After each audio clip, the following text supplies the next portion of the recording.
Então, meus queridos amados irmãos, vamos dar continuidade agora sobre as duas testemunhas. Eu estava gravando em duas partes, gravei em duas partes, porque houve uma queda de energia muito grande, né? Misteriosamente interrompeu a nossa gravação da primeira parte. Então, estou agora gravando a segunda parte sobre aonde as duas testemunhas irão terminar os seus ministérios, onde é que elas vão morrer. Então, falei no primeiro vídeo sobre aonde é o início e agora eu quero falar sobre o término dos seus ministérios. Então, esses dois profetas, dois homens que Deus está preparando agora na nossa geração, pleno século 21, e elas serão mortas, como diz a Bíblia, agora olhando à luz da palavra de Deus, em Apocalipse 11 e versículo 8, que elas serão mortas em praça pública na grande cidade, conhecida espiritualmente como Sodoma e Egito. Então, segundo a interpretação, aquilo que o Senhor tem me passado, eu quero passar agora essa interpretação desse texto, pela misericórdia do Senhor. Então, essa grande cidade, conhecida espiritualmente como Sodoma e Egito, é o Vaticano, tá, queridos? É o Vaticano, Roma, Itália. Ali na grande praça São Pedro, uma praça dos grandes eventos da Igreja Católica, recebe ali gente de todas as partes, línguas de todas as partes estão ali, onde o Papa se pronuncia, né, no Ângeles, ali naquela janela. E então essa grande cidade espiritualmente conhecida como Sodoma e Egito. Por que Sodoma? Porque o que eu entendo que é no ano 79, no ano 79 depois de Cristo, houve uma grande erupção, tá, do vulcão conhecido como o vulcão Vesúvio, e ali de Pompeia, as cidades vizinhas a Nápoles, na Itália, e houve essa erupção muito grande, aonde dizimou aquela população das cidades ali, tanto de Pompeia como Herculano, duas cidades vizinhas que ficaram debaixo das cinzas no ano 79 depois de Cristo. É o que conta a história. E até hoje nós vemos evidência de pessoas petrificadas, animais. E o que se sabe dessa história, dessa cidade, que Pompeia era uma cidade realmente do pecado, onde a promiscuidade do pecado era muito grande. As pessoas ali viviam uma vida totalmente fora dos padrões, dos caráter, moralidade da sociedade. Então, é uma cidade do pecado, né, em todos os sentidos. Nós conhecemos a história, quem conhece a história de Sodoma e Gomorra, foi destruída por ser uma cidade do pecado, da prostituição, da desobediência ao Senhor, ao ponto que o Senhor, lá em Gênesis capítulo 18 e versículo 20, Deus, o Senhor, veio à terra acompanhado de dois anjos, sabemos a história, e foi até a casa de Abraão, justamente para trazer a promessa para Abraão, do filho, mas ao mesmo tempo ele veio para julgar. Eles vieram para olhar, os anjos foram enviados, mensageiros para olhar o que estava se sucedendo naquela cidade do pecado, que as pessoas estavam com o coração voltado totalmente no pecado, não tinha zero de Deus ali. E aí o clamor, havia ali, o pecado estava numa proporção muito grande.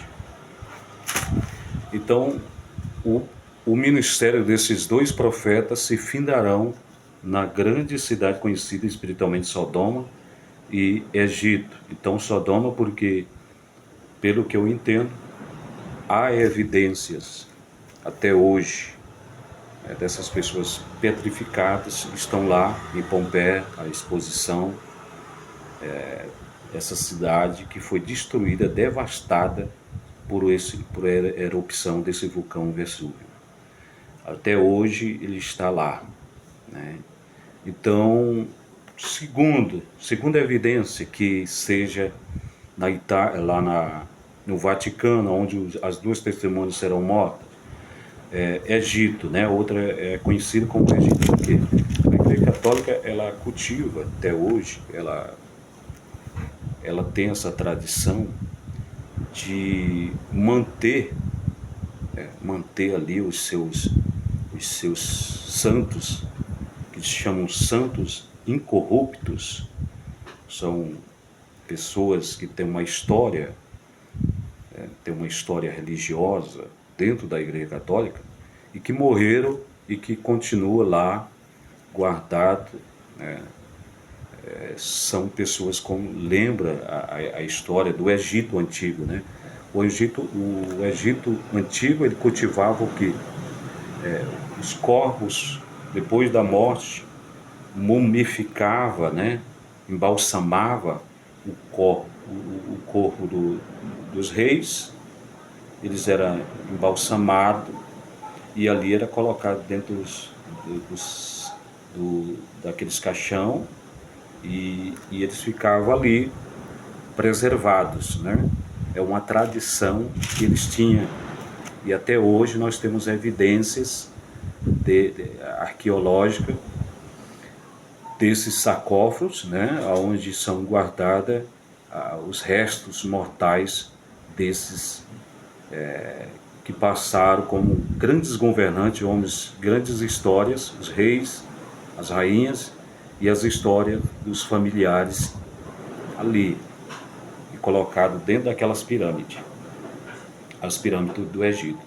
Então, essas duas evidências, o vulcão Vesúvio, né, e Sodoma, lembra muito bem a história de Sodoma e Gomorra, as pessoas tudo petrificadas, se imagina que seja isso, e também o Egito, porque o Vaticano, até no centro da grande praça São Pedro, tem ali aquele obelisco, ali que veio, segundo a história, do Egito. Né? Veio do Egito como um presente, e ali quando se construiu o Vaticano, colocaram aquele obelisco, lembrando essa parceria, essa aliança com o Egito, né? Um presente que veio do Egito. Então, tanto esse obelisco lembra o Egito, são evidência, e os santos incorruptos que ficam guardados ali nas basílicas no Vaticano, em Roma, tá certo?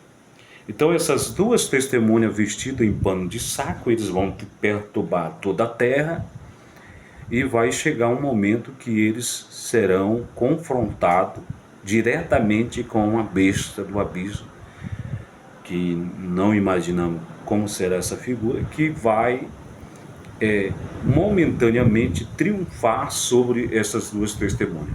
Então são dois homens que eu creio, meus amados irmãos, que vivem uma vida simples, desapegado. Primeiro, para se encaixar nesse perfil desses homens, tem que ser pessoas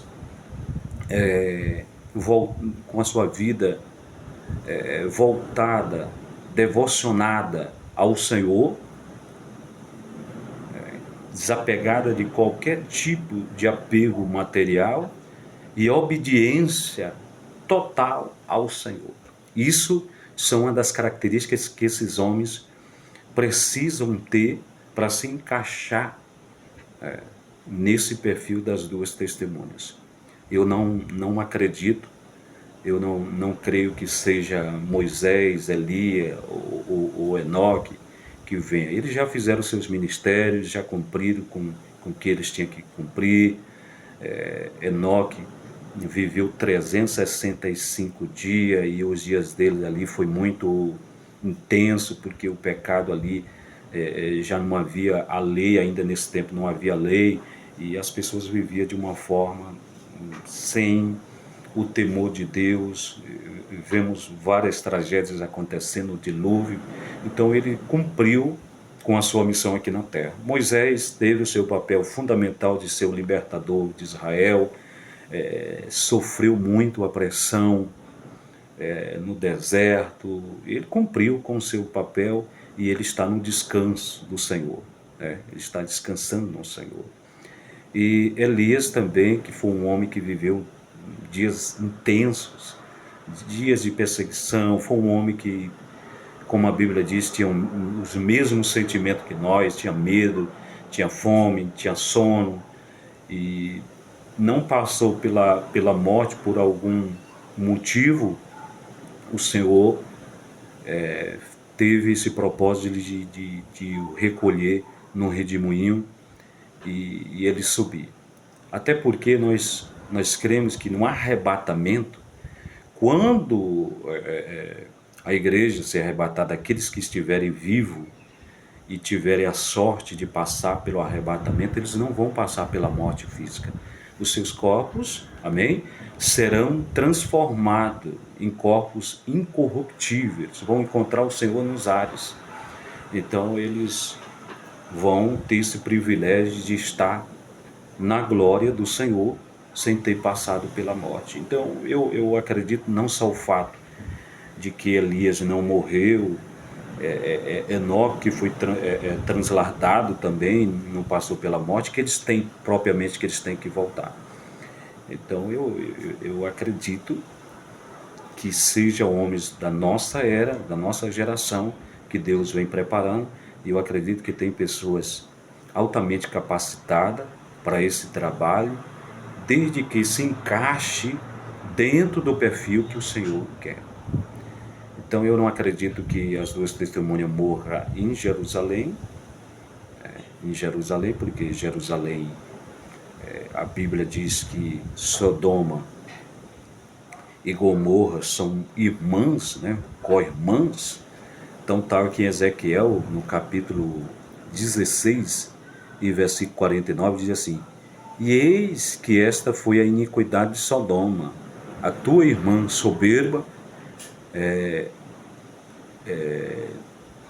ela tinha muita fartura de pão e desprezava, né, e pão, prosperidade. Ela teve as suas irmãs, mas nunca amparou o pobre e o necessitado. Então o egocêntrico, né, o apego material. Era uma cidade muito próspera, ela era muito próspera, tranquila, mas pela sua soberba ela foi destruída. As pessoas viviam ociosas. Há o perigo da pessoa viver uma vida ociosa, sem buscar Deus, sem ter o temor de Deus, vive aí achando que deixa a vida, como faz a música aí popular, né? Deixa a vida me levar, vida leva eu. Então nós temos que ter uma vida devocional, uma vida voltada, consagrada ao Senhor. Quem é do pecado vai pecar cada vez mais, mas quem é de Deus vai buscar ao Senhor cada vez mais. Então é isso que eu tenho para transmitir para os amados irmãos.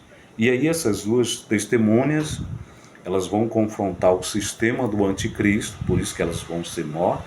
Não serão mortas por artifício, armas forjadas pelo homem aqui, né, humano, dizendo assim, armas de fogo, armas brancas, essas coisas. Eles não serão mortas por essas tentativas que tentarão parar as duas testemunhas. Mas eles serão confrontados e mortos pela besta que vai surgir do abismo. Não sabemos como é que é isso.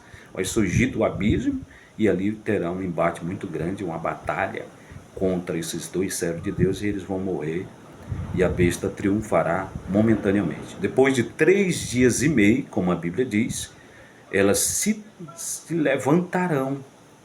Se levantarão.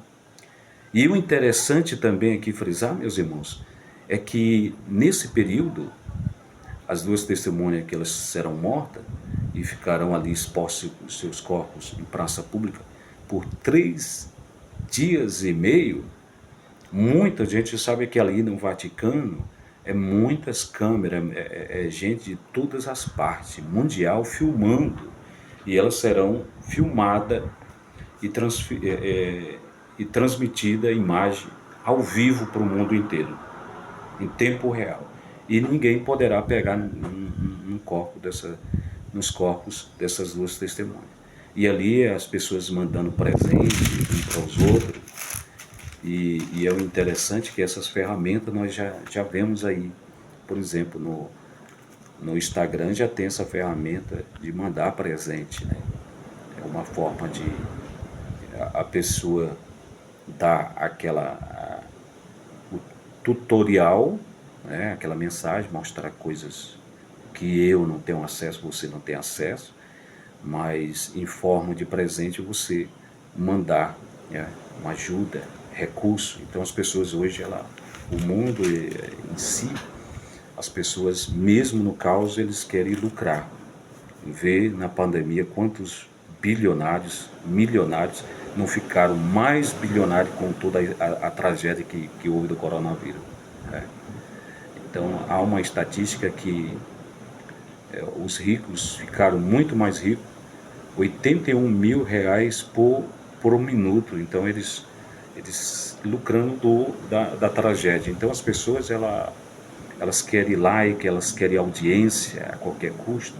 Então os que tiveram o privilégio de estar lá, digamos entre aspas, e ali para fazer aquela transmissão ao vivo, só pessoas que sejam pagas, e eles querem se lucrar do caos.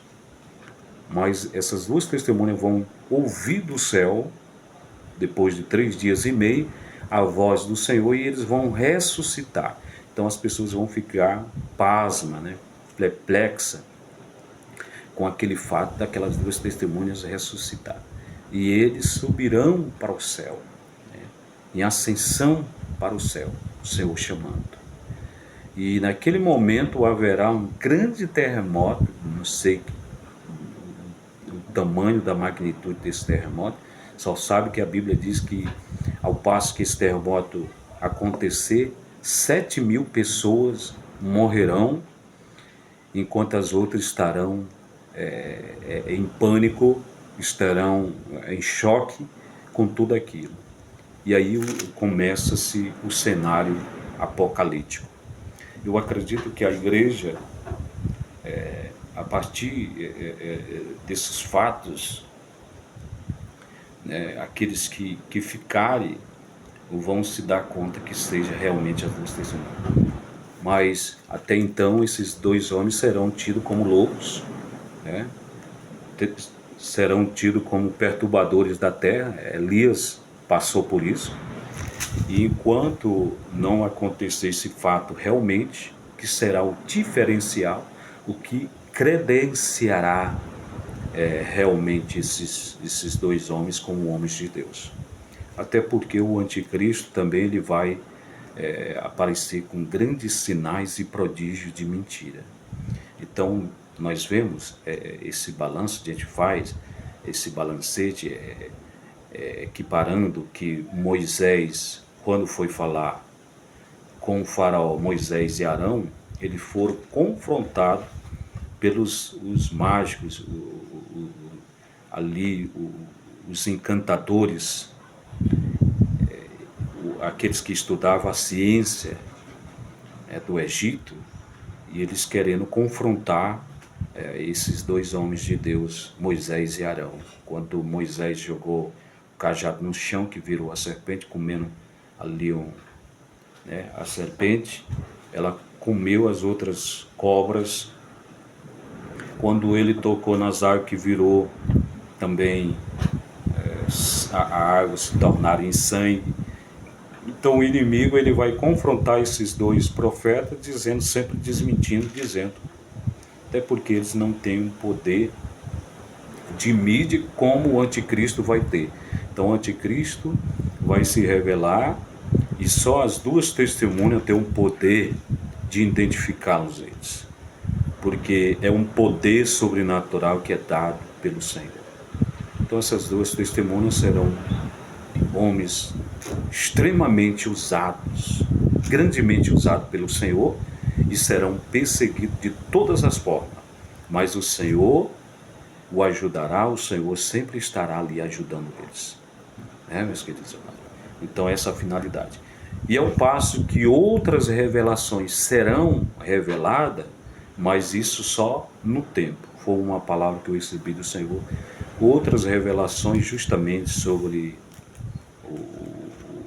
o cenário, né, apocalíptico, sobre até o terceiro segredo de Fátima, né, que é sobre os 3 pastorinhos, e envolve também tudo isso de Fátima, onde a irmã Lúcia, ela não conseguiu terminar o seu ministério, testemunhar tudo aquilo que Deus tinha revelado para ela, e ela viveu clausurada, né? Ali, a vidente de Fátima, de Portugal, ela viveu no Carmelo das Irmãs Doroteias, ali de Santa Teresa, em Coimbra, Portugal, por 57 anos. E aí ela não conseguiu o seu ministério, ela morreu com 97 anos, e tudo isso aí é outra história, né? Outra história que o Senhor me passou, mas com o tempo eu vou estar aqui no canal, estarei gravando um vídeo sobre os 3 pastorios. Mas por enquanto eu queria me concentrar justamente sobre isso, sobre as 2 testemunhas, aonde é que eles serão mortos e os fatos apocalípticos acontecerão. Que Deus abençoe a todos, amados irmãos em Cristo Jesus, e que os irmãos entendam que estamos aqui trazendo não fruto da nossa mente, nossa imaginação, mas com base bíblica, né, trazendo a palavra de Deus, esses 2 homens, que é um grande mistério que a qualquer momento será revelado para toda a terra. Que Deus abençoe a todos, fiquem todos na paz do Senhor Jesus Cristo e até a próxima, se Deus quiser.